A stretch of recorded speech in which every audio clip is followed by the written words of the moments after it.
Hi everyone, and welcome back to Millennium Computers online 5-minute tutorial series.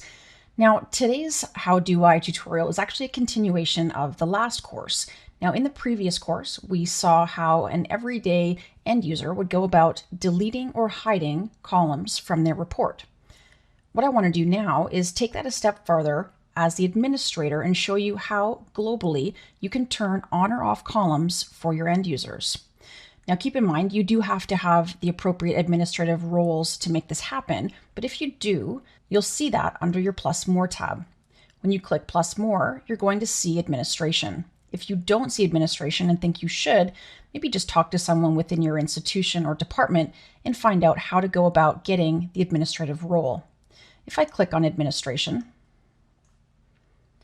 this is going to take me into the backbone or the background of this report, but as an administrator, not as an end user. It's really important to understand the difference between the administration tab and the advanced options tab. Advanced options will make modifications for the end user. Administration will make changes globally.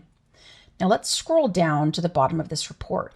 Now, when we ran this earlier, there were a handful of columns that we did not use at our institution. In other words, in our ERP, we don't even actually use those columns to capture relevant data.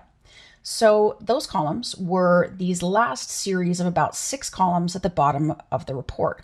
If I select the checkbox on the right, and I'm actually going to just deselect a handful of fields.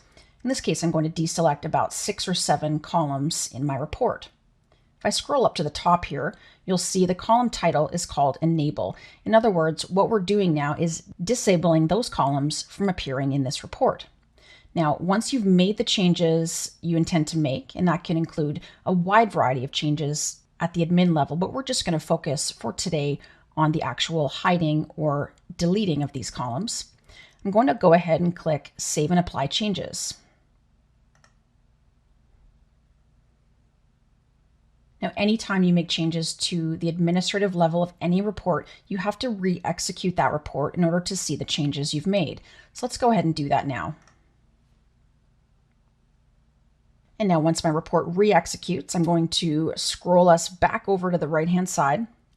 And notice once again, those columns that I have hidden or deleted are no longer in this report. Now, the key difference between this tutorial and the last one that we covered is that these changes are going to take effect for all staff. In other words, every person on campus who uses my current jobs information report is no longer going to see those columns. And this is a great way to eliminate confusion and get rid of those columns that you're not currently using. It doesn't mean they're gone for good. If you change your mind and in fact start using those fields at a later date in your ERP to collect pertinent data, just go back into Plus More, select Administration, and you can certainly turn those columns back on very quickly and very easily and on a global level. So once again, key difference between Advanced Options, which is end user specific functionality, and Administration, which allows you to turn on or off columns globally and for all end users. I hope this has been a helpful tutorial, and thanks for joining us. We will see you again next time.